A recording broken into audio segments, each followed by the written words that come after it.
There's something about a classic scary story from a cabin in the woods that gives me goosebumps.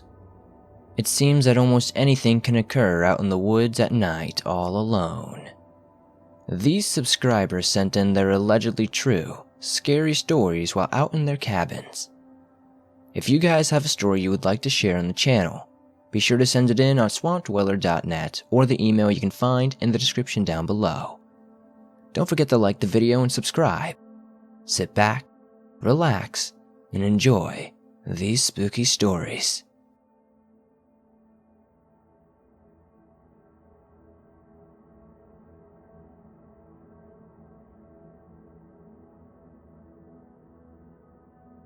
The story I'm about to tell took place 2 to 3 years ago when a group of friends and I went camping in a forest behind one of their houses. It is easily one of the most terrifying moments of my life thus far. We walked 6 miles till we found an old wooden log cabin, which we chose to sleep in for the night. The first sign we should have left was that the place seemed fairly well maintained considering how old it was. Being dumb teenagers, we thought it was cool our friend had a cabin of his own, but it was actually someone else's.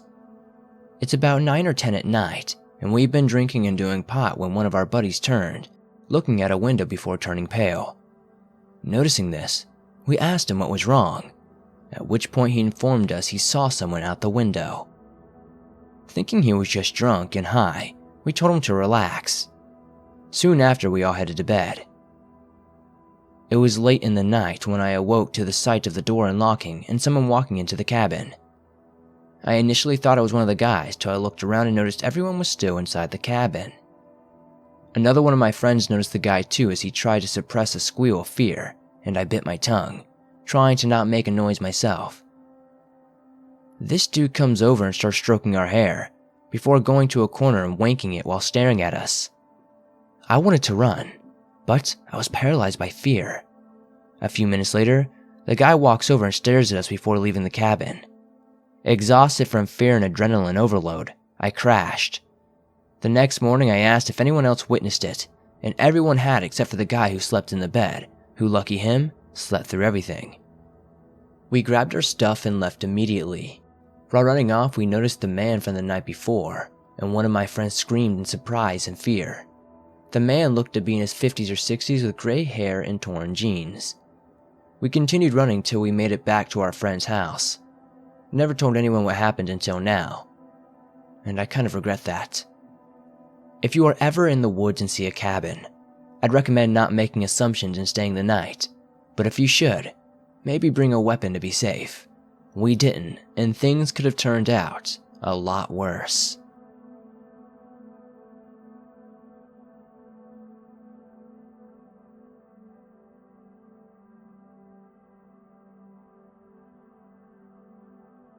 I live in southwestern Virginia on the borders of Tennessee and Kentucky. I grew up with stories of ghosts in the area, and I never believed those stories until I was older. The story of why goes as follows. One night, my friends and I were leaving a church youth service when I took my cousin home. Soon after, I walked my friends Cody and Kirkland home as well. Kirkland lived on the top of a mountain, and Cody lived on the other side of him. As we're traveling up the mountain, Cody says, "That was weird. Did you all see that guy on the side of the road?" I looked over at Kirkland, who was laughing, and then looked back at Cody, who turned around as though he was looking for the guy. "There's no one back there, Cody." Kirkland and I hadn't seen anyone. We thought maybe it was Cody messing with us or his imagination was running wild. Cody tells us the guy was wearing an orange shirt with camouflage shorts and had a flashlight, but we dismissed this as we'd not seen the guy or any flashlight. Cody continued insisting the guy was back there, at which point I pointedly asked if he wished for me to turn around and prove to him there was no one there. To my surprise, Cody said yes. I've known Cody for a long time, but looking at him now, he seemed more serious than I'd ever seen him before, and even a little afraid. I nodded and turned the vehicle around to search for this guy he had spoke of. We were going around a curve when Cody started shouting, "There he is! There's the man!" Staring intently, we noticed the outline of a man and a flashlight moving around on the ground. We started to chill for a second when another vehicle came around the corner, dimmed its lights, and the man vanished.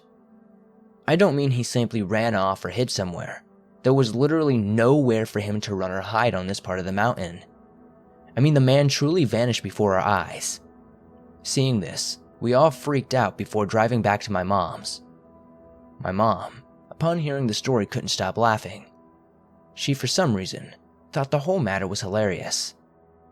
My mom went with us when I went back to drop my friends off. We didn't see the man, so she told me to take another way home, in case he had wandered a different path. Still, there was no man. Cody still sees the man on occasion and has likened to calling him the flashlight feller, but every time he's seen him, the guy seems to vanish into thin air. We still have no explanation for this, but ever since I witnessed this event, I've believed in ghosts ever since.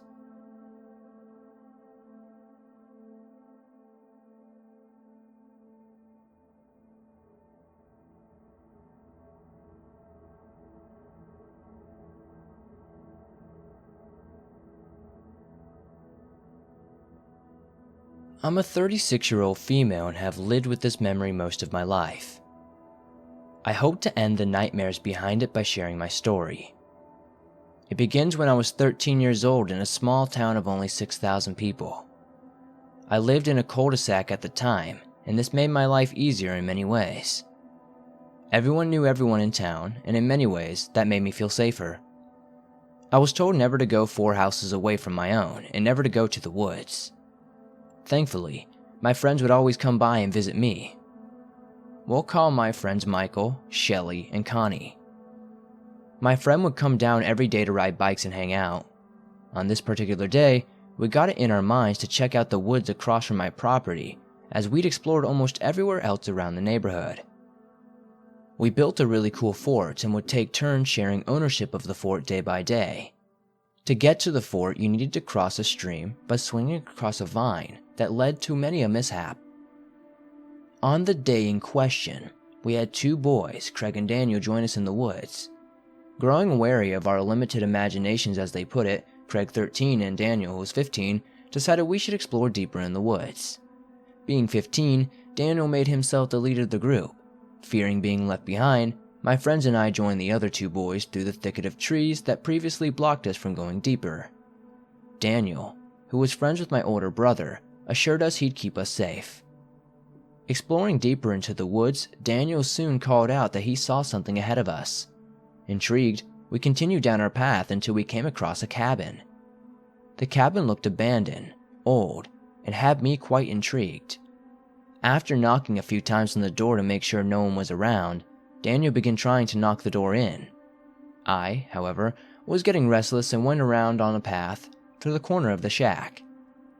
I was about halfway down the path when I heard the front door give in and my friends cheering at their success. I shook this off and continued running down the path when my foot caught something solid and unmoving that sent me face first into the dirt. Sitting up, I noticed a piece of wood. It seemed to lead to a potential hidden area, which I was all too anxious to discover. Getting up, I cleared the leaves out of the way and found a hidden door. I figured this must lead to a basement level in the cabin of some kind, and called to my friends to come over. Daniel and Shelly were the only 2 to appear, but I figured I was in safe hands as Daniel was afraid of my brother and Shelly was my closest female friend. Together we got the handle and lifted the hatch into the pit below. It looked like an abyss of despair, but I wanted to know where it led. Daniel stopped before going in, insisting he go first for our safety. I wanted to argue, but Shelly smartly informed me if something happened to him, we'd have a chance to escape. Daniel further insisted by saying if anything happened to me, my brother would murder him. Seconds later, Daniel was down the stairs and shouting we should see something. I rushed down the stairs to see what he spoke of, when I was overcome by a malicious, sinister sort of feeling. I couldn't place what, but something was definitely wrong with this basement area. Daniel pulled out a flashlight and continued exploring. I slapped him in the arm and told him that he had been here before with an accusatory tone. He looked away, asking what it mattered when I felt myself growing angrier. I told him He could have at least told us he'd been in the area before, and what to expect as the place smelled of must, rot, and dead animals. Daniel pressed forward as I began scanning my surroundings some more. I had taken maybe 5 steps when I heard something that sent the hairs on the back of my neck screaming into my scalp. Danny looked like a statue now.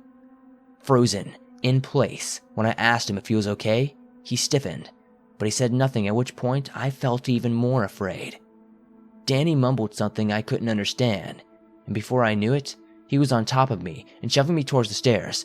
He yelled for me to go, get out! But I was confused. Daniel scrambled up past me, and I thought I was done for till he grabbed my hand and yanked me out of the hole. As I turned to head out, I could hear laughter echoing below. Daniel helped me up, and we ran as we all screamed for the others. Everyone joined us out front when Daniel yelled, "He's here! Run!" Craig didn't hesitate to run, but the rest of my friends looked around in confusion. I knew at this point, Craig was not shoving us along, and Daniel had encountered what was here before. It angered me to think that they'd bring us here, knowing it could be dangerous, but I had little time to dwell on it as we continued running through the woods. Behind us, close by, we could hear that evil laughter echoing once again. This made everyone freeze in their tracks. Shelley and Connie began crying while Craig shouted no, and I pressed Shelley and Connie forward. Something or someone was pursuing us, and we couldn't stop moving. We had to make it home. We rushed over and down a hill when my foot caught a molehill, and I went tumbling downwards towards the bottom. Landing at the bottom, I winced in pain as my ankle was messed up. I kept praying this wasn't the end, and I wasn't going to die here as I cried for someone to assist me. Daniel and Craig scooped me up and continued running as they carried me. We were getting ready to navigate the stream when I heard a familiar voice, and I shouted, "Dad!" My dad and brother appeared and carried me while the other parents showed up to help their other kids. I was crying as I was being carried from both the pain and from the fear of whatever had chased us. Daniel was about to explain what happened when we all heard a scream from the woods. The scream echoed through the woods and my dad shook his head and said never again. One by one, our parents escorted us all home as we were left in dismay, while they all explained we were never to go near the woods again. I eventually was home safely, confused but otherwise okay. I never got answers as to what that was in the basement or what it wanted. I've been left with more questions than answers, and every day without an answer just makes my curiosity grow. I'll always be left wondering what was in there that gave the chase. Also, why?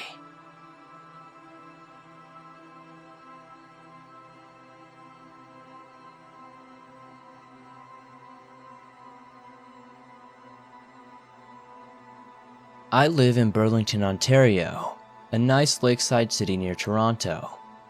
The following story takes place on a school trip in the 8th grade. At my school, everyone would go on 2 trips their final year at the school. One trip in the fall, which was usually a religious camping trip, approximately 40 minutes outside the city, and a second trip in the spring, in Ottawa, where we would explore the city and visit museums. The first trip was boring, as it was basically a religious class extended by 3 days, while the second trip had more freedom and was much more exciting. This year, however, my class was allowed on a third trip. This was to camp, I will not name, about 4 miles away from the Algonquin Provincial Park. The camp was at one of the many lakes in the park, and was set up to be like a typical summer camp. The cabins were spread out in wooded areas around the park as you'd expect. Boy and girl cabins were separate. The girls' cabins were the closest to the lake, almost in the forest, and built on a gravel road. Our cabin was the largest, but the most uncomfortable. The other cabins had windows that could open and shut, but ours were so old and appeared to be thin bug screens, and a door that wouldn't very much close all the way. I never went camping as my family hated it, and this was my first impression, and I began to see why. The first evening out, we were all gathered around outside the mess hall for a fun nighttime activity. The counselors told us about a hermit that lived nearby, and the activity was to go to where he lived. We did this in groups, but the activity seemed kind of random to everyone. All the groups were loud and kept screaming as we eventually made our way to the hermit's home, which was basically a log cabin. After we headed back to the camp, we never saw anything strange, but other groups described seeing a creep lurking in the darkness as well as a pair of glowing blue eyes in the woods. I shrugged this off, thinking the hermit in the woods story was made up by the counselors to creep us out, and the eyes were simply one of the counselors. After we went to sleep, I was awoken to the sound of someone sprinting down the gravel road towards our cabin. This freaked me out at first, then the thought crossed my mind that it could just be an animal. That thought soon passed as I heard the gravel crunch outside our cabin. It was soft, but I could tell it was a person lurking outside. My bed was right next to the door that wouldn't shut or lock, and the screens weren't covered by anything, so whoever was out there could see inside easily. I was scared stiff and ready to scream, expecting the door to open, but it never did. The gravel walker outside soon ran off towards the woods. I chalked it up to possibly being the hermit, as it was 3 in the morning when this happened. I didn't think the counselors would be up. I fell asleep again shortly after. This was the creepiest thing that happened the rest of the trip. It rained non-stop the rest of the trip, and a few of the other campers got sick with the flu. I didn't have answers as to what happened that night, but the following year, my sister went on the same trip with her class. They'd done the hermit story in the night activity as well, and nothing weird happened. But she explained on one of the days while exploring the woods with their friends they saw the hermit sitting on a log in the distance. While I'm aware this story isn't the scariest in the world, I was unnerved at the realization that the hermit was real, and he really could have been wandering outside our cabin at 3 in the morning. It's been 10 years since my trip there, and I've never gone camping again.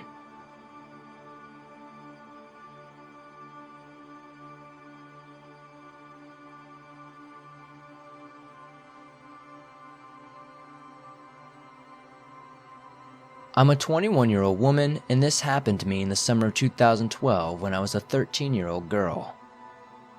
My mom, my sisters, her 2 daughters, and I went on a road trip to Sweden from Normandy. We booked a cabin a few hours from the border that wasn't exactly huge. There were around 20 cabins there, one big white house, and the main building. When we arrived, we got the keys to the cabin, only to realize the place had a bunch of dog hair in it. My sister and I are allergic. And so my sister came with me to get the keys to the White House.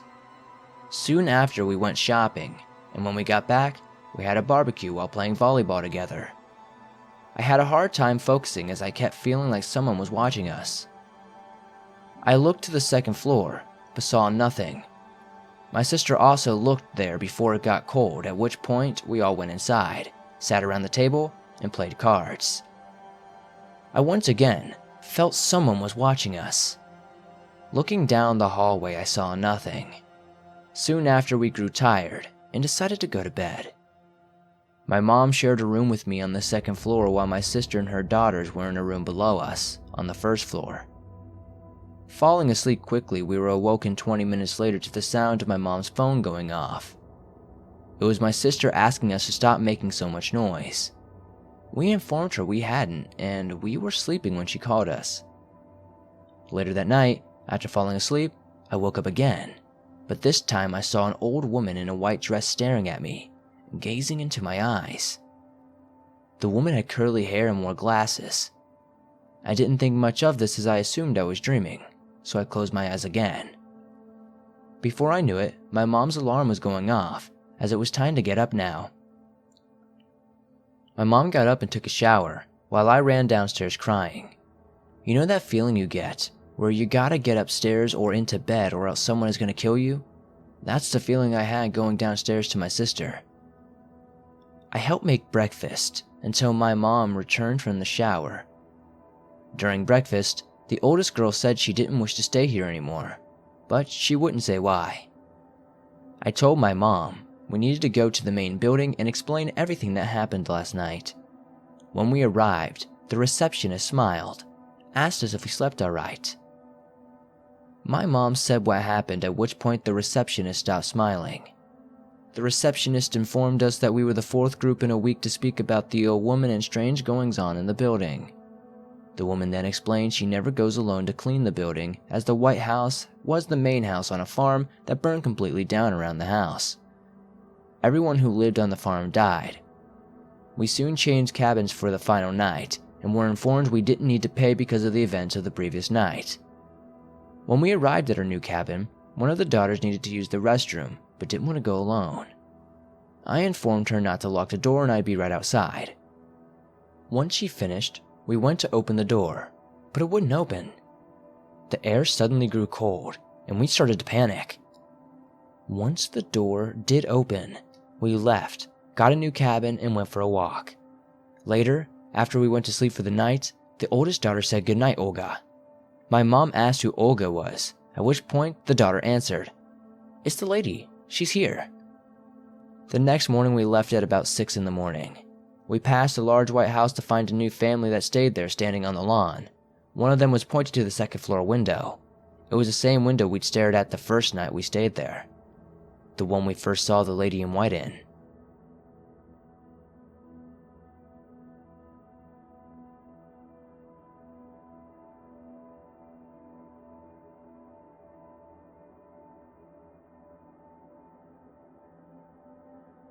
Let me start off by saying that this happened last year. I am a male and I was 16 at the time. My parents own a pretty big cabin up in the mountains, and once it hit winter break, we would go to the cabin and stay there until January. I always loved going up to the cabin because there was just so much to do. It was pretty big and advanced too. Well, we headed up there like any usual time. And on the first weekend, we were there, my parents decided to go out for dinner. This meant I would have the whole cabin to myself, and I was excited to say the least. After they left, I quickly got a bunch of junk food and turned on the PS4. It was pretty ironic because I was playing a game that takes place at a winter lodge. The game was called Until Dawn, and it is a horror game. I had played for about an hour when something hit a window in the main room loudly. I jumped and my heart immediately started to race. I calmed myself and headed over to the window to see what it was. There was a harsh blizzard outside, so I gave up on looking out there, and all I could tell is that someone threw a snowball at the window. But who would be crazy enough to be out here during a blizzard? I tried to distract my mind by turning off all the lights and continuing to play the game. After another 30 minutes, someone knocked on the front door loud enough for me to hear. My parents wouldn't let me open the door for strangers at 16, but I figured I could still check through the window by the door to see who it was. I approached the window and used my fingers to pry open the blinds and peek outside, only to be met with another set of dark eyes. I couldn't help but let out a scream that cracked as I jumped. I immediately felt my heart skip a few beats as I tried to comprehend what was happening. Suddenly, a rock smashed through the window by the door and I ran into the kitchen to grab a knife before ducking behind the counter. I heard the heavy footsteps of boots and a man grunted as he walked. He headed towards the room with my PS4 and the TV on to look for me. Once his outline was out of view, I headed into the basement. My dad had a rifle in there, but I didn't know exactly where it was. I tiptoed to the basement door and shut it behind me as I descended down the steps. At this point, I was more scared than I ever imagined I could be, but I tried to focus. I eventually found an old flip phone and quickly called the police. I explained the situation, but it probably came out as rushed half words. They told me to get a weapon and remain calm since they couldn't send anyone until the storm cleared. I hung up and set the phone down on the counter as my chest ached from my heart pounding against it. As if the man heard me, he had smashed open the basement door and quickly ran down the stairs. I hid behind an open door, and since my basement was large, I tried to form a plan with whatever thoughts I could muster. It was a terrible idea, but I planned on waiting until he walked through the door. That way I could lock him in the room and run for the main floor and outside. It was hard for me to hold my breath, and I couldn't help but breathe heavily. The only way he didn't hear my breath was probably because he was grunting loudly. He didn't seem mentally stable, and he had our double-bladed axe from our shed. God knows what other things he would have taken from the shed. To my surprise, he didn't see me through the crack of the door and walked by. I took 2 big steps and slammed the door before going to lock it. The only problem was, I hadn't had the time to think clearly, and there was no lock. My memory gets foggy at this point and I hate reliving it, but I'm pretty sure it went down something like this. I went to lock the door and there was no lock. Before I could turn and run, he had already kicked the door and it slammed into my face. I remember blood pouring from my nose and I stumbled up the stairs as quickly as I could. My nose was broken. I tried to get out as I opened the door and took off. I quickly got out of view because of the blizzard and I laid in the snow to hide. My body hadn't processed how cold I was since I was overtaken by the adrenaline and shock and the pain. After a few moments, I heard the grunts of the man come into view. He hadn't seen me yet, but was following my footprints and blood trail. I got up and sprinted as fast as I could into the woods. I couldn't see a thing and tripped on something. I don't remember what it was. I fell forward and rolled down a small hill into snow and twigs and leaves, and my face ached from the door, and whatever I tripped over had scratched up my ankle. I laid there what seemed like an hour, but was probably only 5 minutes. I thought I heard his grunt somewhere in the middle, but I'm not sure. After I assumed it was safe, I slowly limped, walked back to the cabin and hid my closet.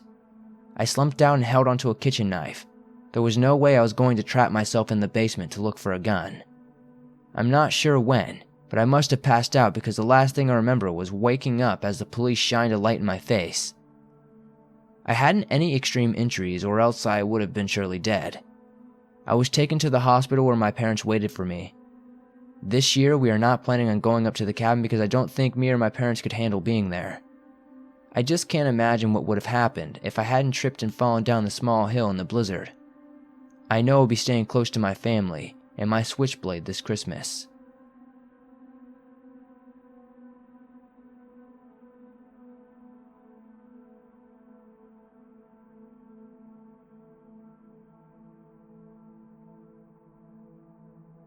My name is Lucas and I'm 16.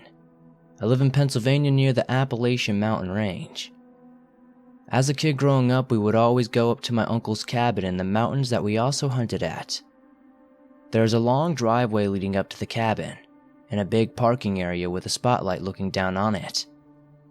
It was in late November, and the night before the day of the whitetail buck season, so we had our regular get-together at the cabin. There was a lot of drinking going on, so I kind of distanced myself from all of it and went outside to take a smoke break. As I walked outside, I will never forget the sound I heard. It was a mix between an animal in distress and almost a creepy laugh. I am easily scared and quickly went back inside. After a while, the others went to sleep and it was just me still awake. I suffer from sleep insomnia, and my mind races all night. I was thinking about something random, when all of a sudden I hear the same noise I had heard before, and was very disturbed. I eventually fell asleep and woke up the next morning, ready to go hunting. We got done hunting and I forgot all about it by that evening after supper. Night comes along again, and once again, the older people I was with were slamming beers back, so I just played on my phone. One of the guys went out for a smoke break and didn't come back for a while, maybe 10 or 15 minutes, so my dad told me to go check on him. As I walked outside, I saw him standing next to my dad's car and yelled, "Hey, we were wondering where you went off to." As I walked outside, I saw him standing next to my dad's car and yelled, "Hey, we were wondering where you went off to." But then I nearly crapped myself as I heard a voice behind me say, "Oh, I'm sorry, I was looking for my playing cards in my truck." I turned around to see him walking towards me, and as I looked back at my dad's car, there was no one. I didn't want to look like an idiot in front of anyone else, so I mentioned it only to my dad. He told me I must have seen the shadow of a tree or something. He is a Christian and refuses to believe in anything that's like paranormal. So the next morning, we hear a shot ring out and come to find out my uncle was shot a deer. We help him collect and clean it and hang it up so we can butcher it. They then all celebrated by drinking more beer and I was once again left out.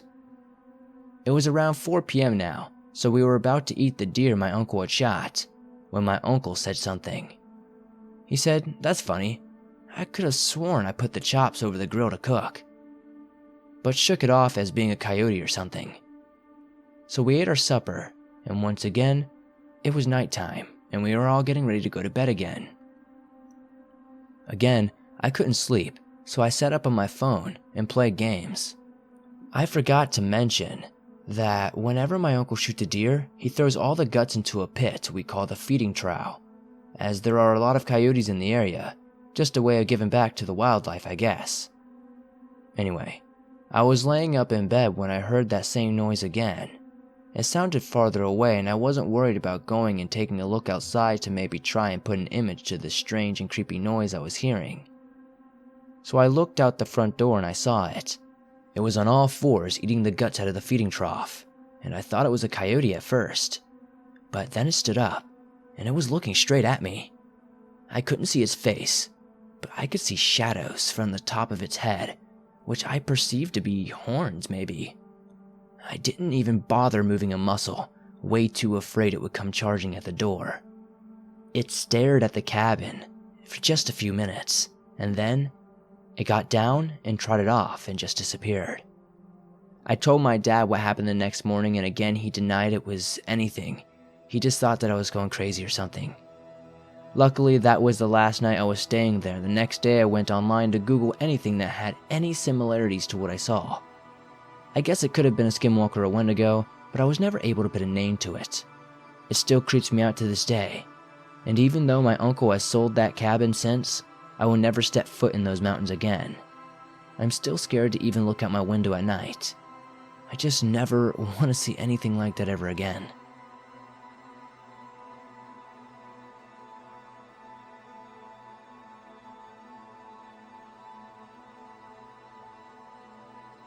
Thanks for watching. If you enjoyed these allegedly true creepy stories from Cabin in the Woods, be sure to hit that like button and subscribe and turn on notifications to never miss a new video, as I upload them almost every single day on all things natural and supernatural. If you have a story you'd like to share in a future video, whether it be a cabin in the woods story or something else, be sure to send it in at swampdweller.net or the email you can find in the description down below. I'd love to share your story here for everyone to enjoy.